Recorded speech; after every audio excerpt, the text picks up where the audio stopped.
Shalom. Bagaimana kabarnya? Luar biasa, walaupun ada masalah tetap ya. Hari ini tema firman Tuhan adalah berkat di balik pergumulan. Siapa yang lagi ada pergumulan? Ya, ada yang tidak ada pergumulan? Saya doakan supaya ada pergumulan ya. Ada berkat di balik setiap pergumulan. Saudara, ya, saya itu merenung-renung saudara begini ya. Kenapa ada orang-orang yang hidupnya itu tercatat di Alkitab? Dari zaman perjanjian lama kita membaca, ya sebut saja ya Abraham, kita sebut orang-orang yang luar biasa itu namanya tercatat di dalam Alkitab.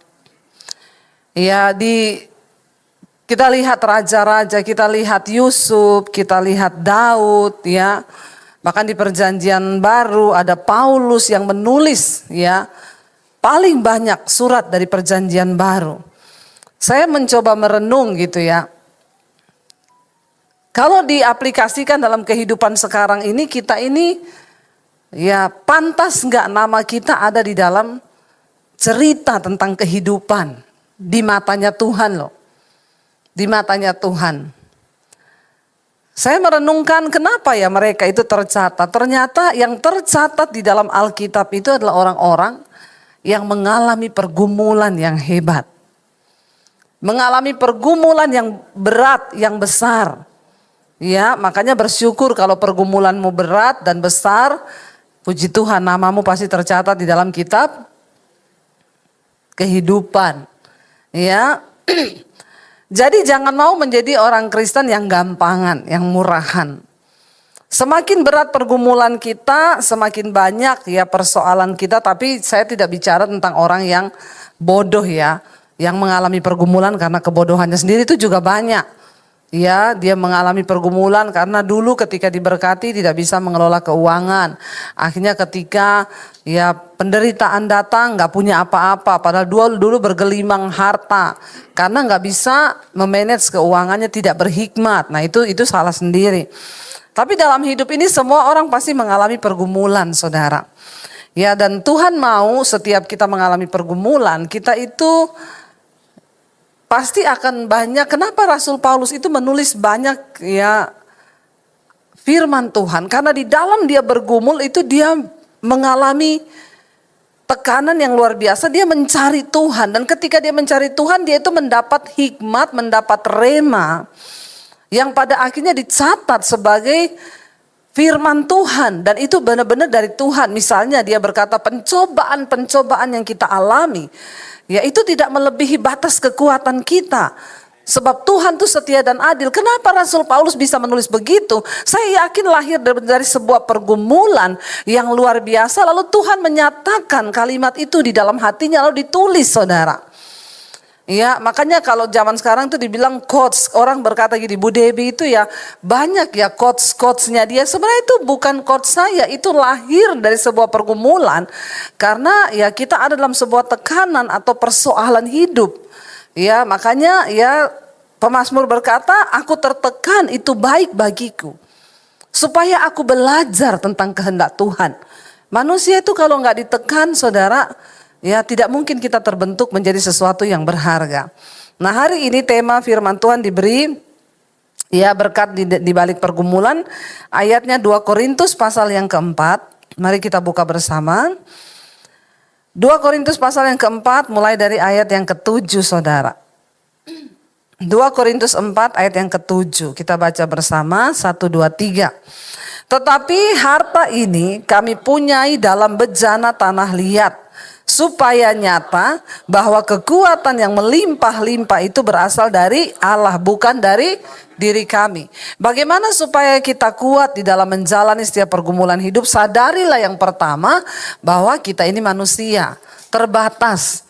Kita ini di dalam bejana tanah liat dikatakan supaya nyata. Kita bisa kuat itu semua karena kasih karunia Tuhan. Makanya dalam hidup ini jangan jauh-jauh dari Tuhan.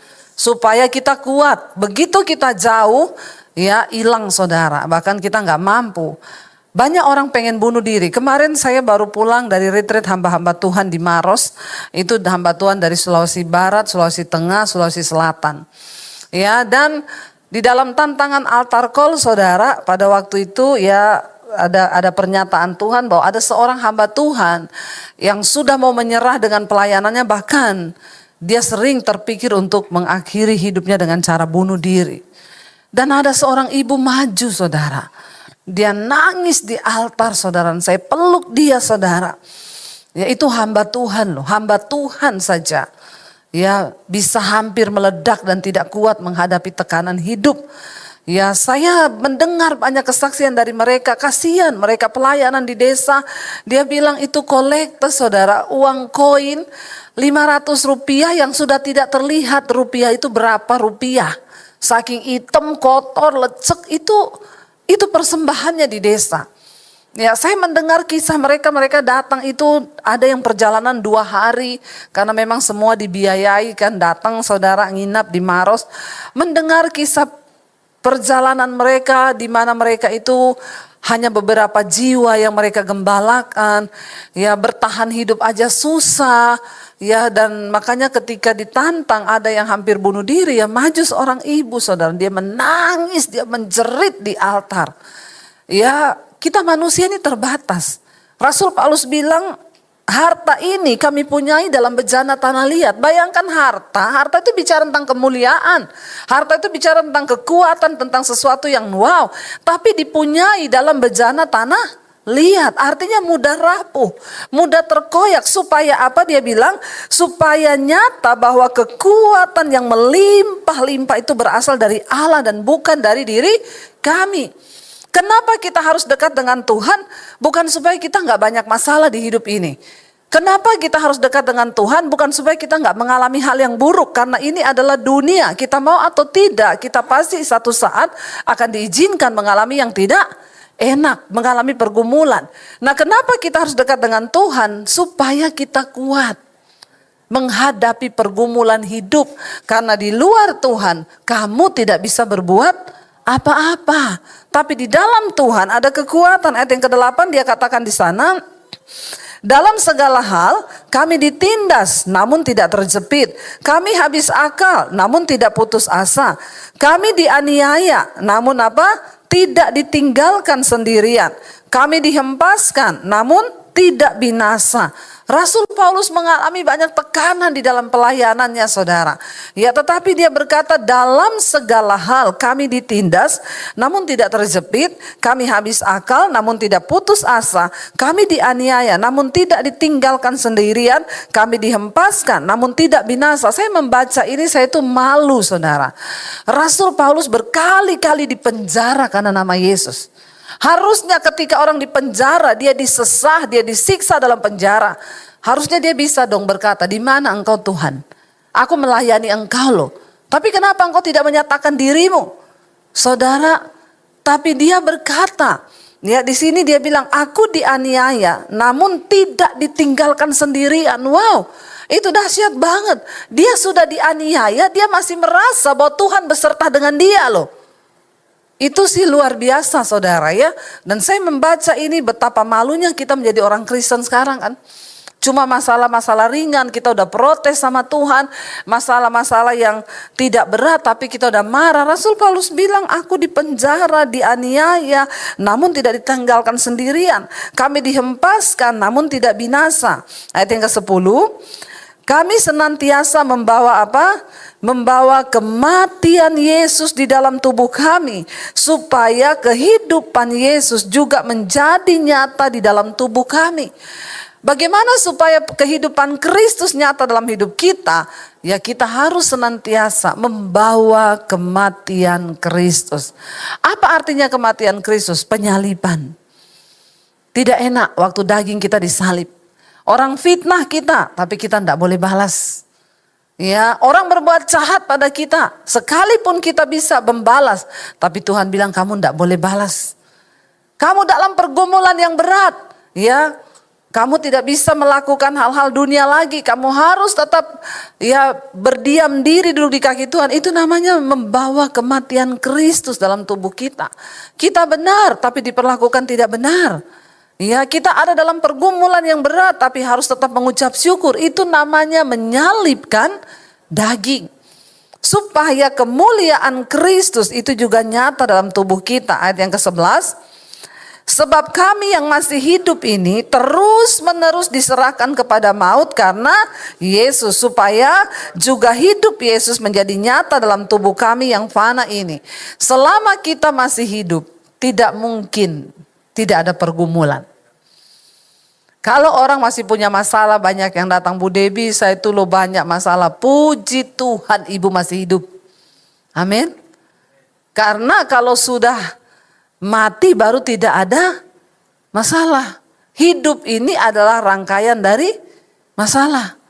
Ada orang kekayaannya oke, dia nggak kekurangan. Tapi anaknya menjadi salib bagi dia. Ada orang pelayanannya luar biasa. Tetapi istrinya menjadi salib bagi dia, keluarganya. Ada orang pelayanannya oke, tapi keadaan keuangannya pas-pasan. Nah, kita akan diizinkan mengalami banyak pergumulan dalam hidup ini.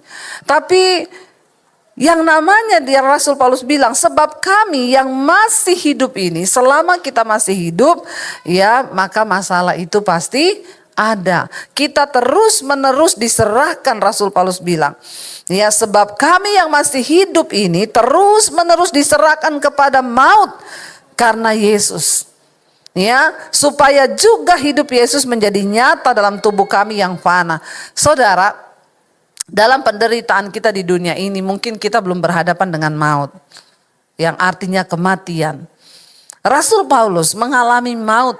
Berapa kali dia karam kapal, berapa kali dia ditangkap, dia dianiaya, dia disesah. Tapi dia luar biasa, tidak ada sekecil apapun di hatinya untuk menyangkal Tuhan Yesus. Jangan pernah mundur satu langkah pun, saudara. Karena kita dipanggil untuk mengakhiri sebuah pertandingan, bukan berhenti di tengah. Bangsa Israel dipanggil keluar dari tanah perbudakan di Mesir menuju tanah perjanjian. Mereka harus melewati padang gurun. Apa artinya padang gurun? Padang gurun itu pencobaan, pergumulan, lapar, haus, panas, terik. Tapi kita harus sadari bahwa panggilan kita itu dari Mesir menuju tanah Kanaan. Jangan berhenti di padang gurun. Banyak orang Israel berhenti di padang gurun. Mereka berbuat dosa, mereka berteriak, mereka menghujat Tuhan, menghujat Musa. Apa yang terjadi? Mereka jadi bangkai di padang gurun, saudara. Jangan berhenti, sekalipun engkau berkata, Tuhan aku udah gak sanggup untuk berjalan. Kalau engkau sudah tidak sanggup berjalan, merayap saudara. Tapi tetaplah berjalan. Jangan pernah mundur dalam pergumulan hidup. Seberat apapun pergumulan hidup kita, berjalan. Tetaplah mengiring Tuhan dan jangan pernah menyerah. Saya percaya kita semua belum sampai di akhir hidup yang berkata seperti Rasul Paulus, kita setiap hari terus menerus, berarti gak pernah ada stopnya. Kita mengerti karena pada waktu itu dia memberitakan Injil di tengah keadaan yang sulit. Dia ditentang, mau dibunuh. Dan dia tetap berkata, saudara, aku membawa kematian Kristus. Artinya apa? Dia sudah siap mati. Dia siap mati demi nama Yesus. Tidak ada lagi yang dia pusingkan. Dan bukankah Tuhan Yesus berkata, seorang prajurit yang sudah siap berjuang, dia tidak memusingkan perkara-perkara penghidupannya. Karena dengan berbuat demikian, ia berkenan kepada komandannya. Kenapa kata-kata itu bisa keluar dari sebuah tulisan Rasul Paulus? Ini ditulis sudah berapa ribu tahun yang lalu, saudara. Dan kata-kata yang keluar dari Paulus itu luar biasa. Kenapa? Karena dia mengalami pergumulan yang hebat. Dia tidak pusingkan dirinya. Karena itu ada pernyataan-pernyataan firman Tuhan. Dengar baik, semakin banyak engkau bergumul, saudara, maka Tuhan akan semakin banyak berbicara kepada kita. Tapi yang namanya manusia itu maunya, aduh jangan bergumul ya Bu ya. Kalau bisa yang enak-enak aja lah hidup ini ya. Yang instan, Tuhan gak mau dengan yang instan. Kenapa Yusuf tercatat di Alkitab? Dia adalah orang yang masuk dalam pergumulan yang berat. Ya, dia dibuang oleh keluarganya, lalu dia difitnah, dia dimasukin ke sumur, dijual, jadi budak, dipenjara. Karena itu namanya tercatat di dalam Alkitab. Ya, karena kalau kita mau saudara, nama kita ada di dalam kitab kehidupan, berjuanglah supaya engkau punya catatan tentang kemenangan iman.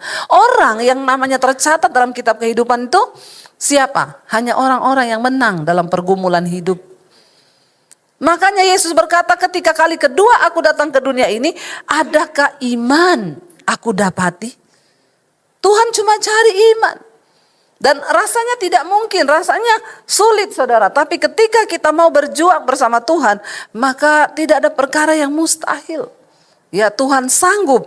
Di sini dikatakan, ya sebab kami yang masih hidup ini terus menerus diserahkan kepada maut karena Yesus, supaya juga hidup Yesus menjadi nyata dalam tubuh kami yang fana ini. Dengan kata lain, kalau kita tidak mau menderita bersama Yesus, maka tidak mungkin kita juga mengalami kemuliaan bersama Yesus. Mari tanamkan di dalam hatimu hari ini saudara. Hanya orang-orang yang mau berjuang, hanya orang-orang yang mau menang sampai pada garis akhir, mereka adalah ya orang-orang yang namanya akan tercatat dalam kitab kehidupan. Bukankah itu goal dari hidup kita? Kalau namamu tidak tercatat dalam kitab kehidupan, maaf, engkau tidak layak berada di sorga yang mulia. Enggak peduli mau engkau Kristen, mau engkau pelayan Tuhan. Mari kita mulai hari ini berkata, Tuhan, aku mau bikin catatan hidup bersama dengan Tuhan. Supaya aku keluar sebagai pemenang Tuhan. Aku mau bikin catatan hidup dengan Tuhan. Supaya namaku tercatat di dalam kitab kehidupan. Biar kita menang sampai pada garis akhir. Ayat 12. Maka demikianlah maut juga giat di dalam diri kami dan hidup giat di dalam kamu. Ini Rasul Paulus bicara tentang pelayanannya. Ya, dia sekalipun maut giat dalam dia, mau coba berusaha dibunuh tapi tidak apa-apa. Demi untuk jemaat itu mendapat kehidupan di dalam Kristus. Ayat 13. Namun karena kami memiliki roh iman yang sama, seperti ada tertulis apa? Aku percaya, sebab itu aku berkata-kata. Maka kami juga percaya dan sebab itu kami juga berkata-kata. Saudara, engkau tidak akan mungkin bisa menceritakan tentang kebaikan Tuhan kalau engkau tidak pernah mengalami Tuhan. Engkau tidak akan pernah bisa menceritakan kemuliaan Tuhan kalau engkau tidak pernah mengalami pergumulan bersama dengan Tuhan. Ya, kita percaya. Iya, mungkin adiknya bisa dikasih permen dulu ya, biar yang lain tidak terganggu. Maklum saudara anak kecil ya, namanya juga anak kecil ya. Dikasih permen atau mainan ya, iya ya adik ya. Saudara, di sini dikatakan bahwa ketika kita mengaku percaya, maka kita bisa berkata-kata, maka kami juga percaya, sebab itu kami juga berkata-kata. Ayat 14. Karena kami tahu apa? Bahwa Ia yang telah membangkitkan Tuhan Yesus akan membangkitkan kami juga bersama-sama dengan Yesus. Dan Ia akan menghadapkan kami bersama-sama dengan kamu kepada dirinya. Ya. Ayat yang ke-15, sebab semuanya itu terjadi oleh apa? Karena kamu, supaya kasih karunia yang semakin besar berhubung dengan semakin banyaknya orang yang menjadi percaya, menyebabkan semakin melimpahnya ucapan syukur bagi kemuliaan Allah. Kasih karunia itu akhirnya semakin besar lewat pelayanan Rasul Paulus bagi orang-orang yang kemudian menjadi percaya. Ingat saudara, kasih karunia itu diberi. Jangan hidup dengan prinsip hyper grace. Banyak orang berkata dosa itu tidak ada. Kita ini sudah diselamatkan. Jadi kita mau berdosa tidak apa-apa. Tetap kita selamat. Ini sangat menyesatkan. Pertama kali kita diterima oleh Tuhan Yesus, memang kita tidak diperhitungkan dosa kita. Sebab kamu diselamatkan bukan karena perbuatan baikmu, tetapi oleh karena kasih karunia. Ketika saya pertama kali diselamatkan Tuhan, saya tidak baik. Hidup saya hancur. Saya ini sampah. Bahkan saya ingin bunuh diri mengakhiri hidup saya. Tapi disitulah Tuhan menyelamatkan saya. Dia pilih saya bukan karena saya baik. Justru saya brengsek, Tuhan pilih saya. Tapi ketika saya sudah diselamatkan, saya diberi kasih karunia keselamatan itu. Ini harus kita jaga, ini kasih karunia ini. Jangan sampai engkau buang dengan engkau kembali lagi ke dalam dosa. Alkitab berkata seperti babi yang kembali kepada kubangannya. Demikian orang yang sudah pernah mengecap kebaikan tapi dengan sengaja dia berbuat dosa lagi, maka tidak ada lagi darah untuk menghapus dosa itu. Hati-hati saudara. Kita buat dosa wajar, setiap hari pun kita masih buat dosa, tapi bukan dosa yang disengaja. Ada orang-orang sengaja berbuat dosa, hidup dalam dosa, dalam kenajisan. Ya, perselingkuhan, kenajisan, homoseksual, lesbian, kepahitan. Mereka sengaja padahal mereka tahu Tuhan gak suka itu. Tapi mereka bilang, kita sudah selamat, ada kasih karunia. Di sini dikatakan ya supaya kasih karunia itu menjadi semakin besar. Artinya apa? Semakin banyak orang yang diselamatkan. Tetapi ketika kita diselamatkan, jaga keselamatan itu. Sebab iman tanpa perbuatan adalah mati. Ayat 16 berkata begini saudara. Kalau kita lihat judul perikopnya di sana di dalam Alkitab ada. Jangan tawar hati juga ketika kita menghadapi maut. Ayat 16 bilang begini. Sebab itu kami tidak tawar hati. Tetapi meskipun manusia lahiriah kami semakin merosot. Namun manusia batinia kami dibaharui sehari ke sehari. Saudara, kita ini mau perawatan seperti apapun, mau menjaga diri seperti apapun, mau olahraga seperti apapun, namanya manusia lahiriah pasti akan merosot. Ya, tapi bukan berarti kita nggak usah olahraga, nggak usah jaga badan, harus. Kita jaga aja itu tetap merosot, apalagi tidak dijaga. Dikatakan di sini manusia lahiriah ini terbatas, ya terbatas. Mau kita jaga seperti apa? Ya ibu-ibu mau ditarik kanan, tarik kiri, tarik depan, tarik belakang. Ya kalau waktunya kendor pasti kendor. Ya. Tetapi Alkitab berkata ada kabar baiknya, manusia batinia bisa diperbaharui. Bisa. Ya itu yang namanya ya inner beauty, dari dalam dia keluar. Jangan engkau hanya mempercantik manusia luarmu, tapi dalammu tidak, ya tetap kayak nenek sihir. Ya Pak ya. Saya banyak lihat loh orang-orang yang sibuk terus dengan mengurusi kecantikannya. Ya, pergi suntik kanan, suntik kiri. Kalau hatimu busuk, tetap mukamu jahat. Ya enggak saudara? Ya. Tapi kalau kita ini dari dalam diperbaiki, buang semua kepahitan, buang amarah, buang dosa, bersukacita, mengucap syukur.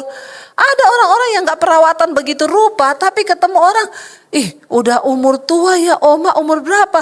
76 masih cantik ya. Iya enggak? Iya. Memang manusia lahiriah ini akan terus merosot, tapi kabar baiknya manusia batiniah ini bisa diperbaharui dari sehari ke sehari. Ingat saudara, manusia lahiriah ini kita gak bawa menghadap Tuhan. Kalau mati manusia daging kita ini kembali menjadi tanah.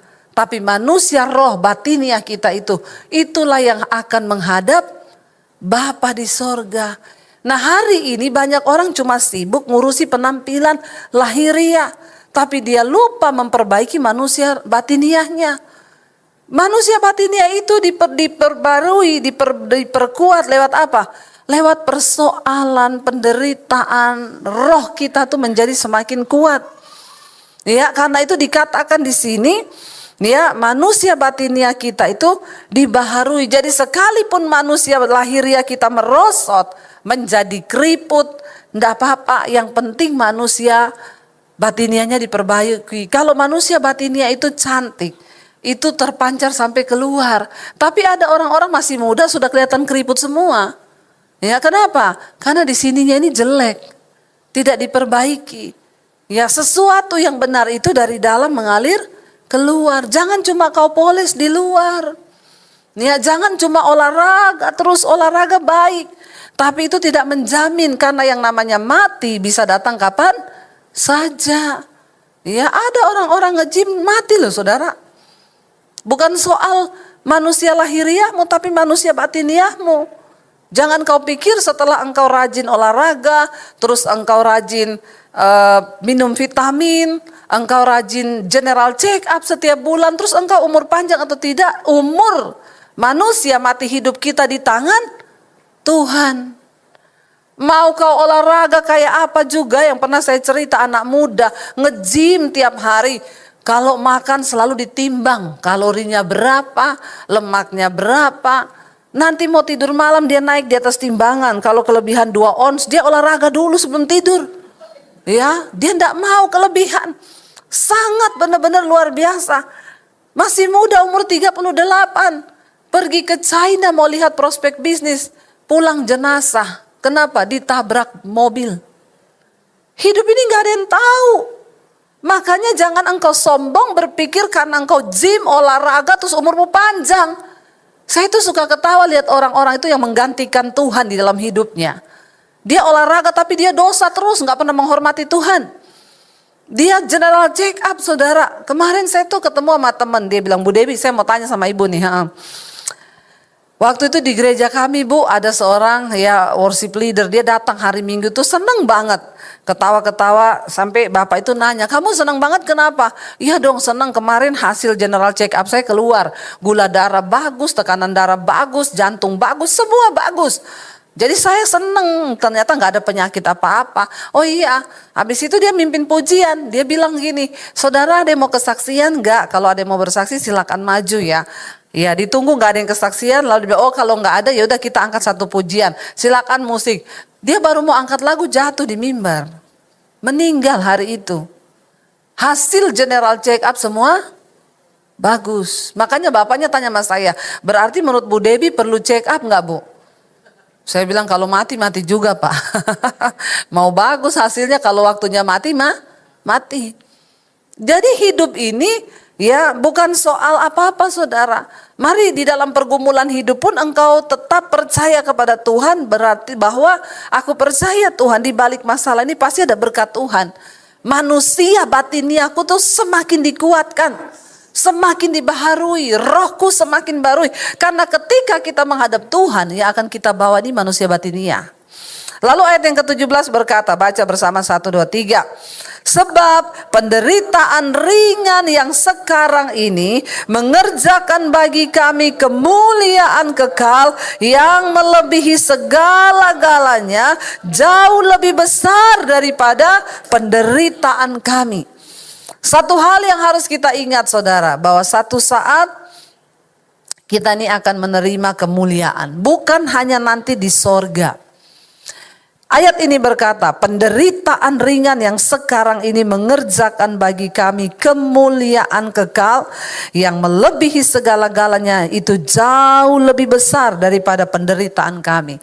Kalau kita sedang menderita, sabar saja. Tidak akan pernah dicatat kisah Hana di Alkitab ketika dia melahirkan seorang Nabi Samuel kalau dia tidak mandul. Saya bingung, semua perempuan di Alkitab itu mandul.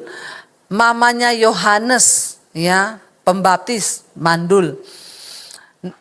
Hana seorang ibu dari Nabi besar Samuel itu mandul. Sarah istrinya Abraham mandul. Banyak sekali perempuan mandul di Alkitab. Kenapa dicatat mandulnya itu? Itu adalah sebuah pergumulan. Orang tuh mandul bergumul gak saudara? Bergumul. Tapi kisah tentang kelahiran Samuel tidak akan pernah tercatat di dalam Alkitab kalau tidak ada pergumulan Hana yang mandul. Waktu dia bergumul, dia datang di dalam bait Allah, dia bilang kepada Imam Eli, doakan aku kalau Tuhan memberi aku seorang anak, maka anak itu akan aku serahkan menjadi milik Tuhan.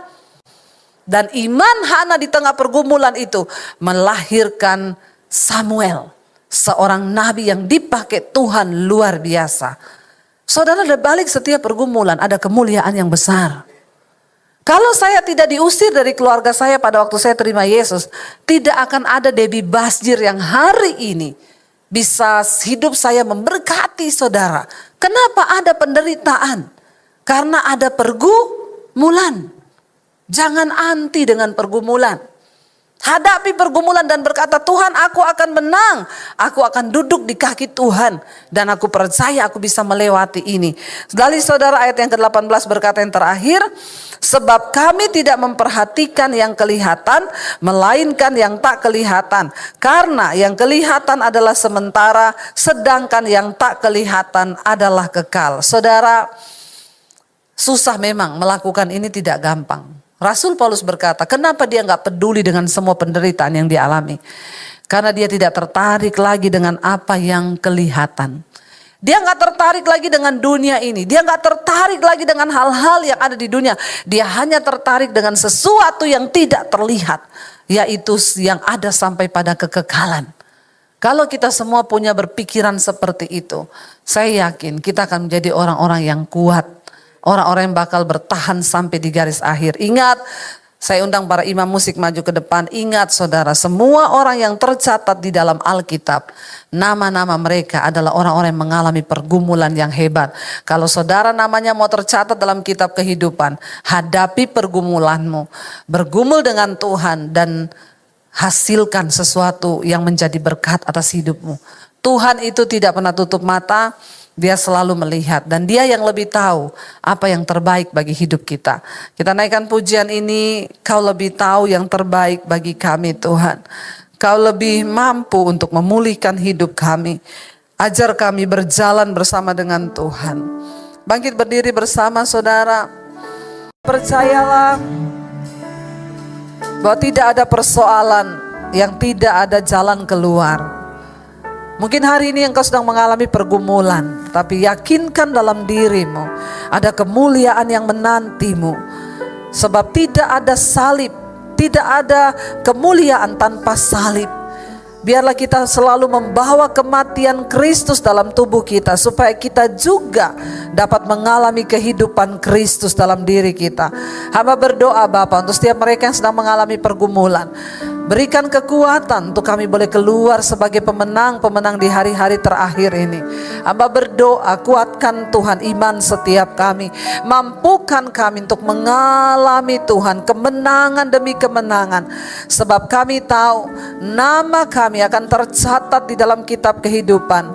Karena kami taat dan setia sampai di garis akhir.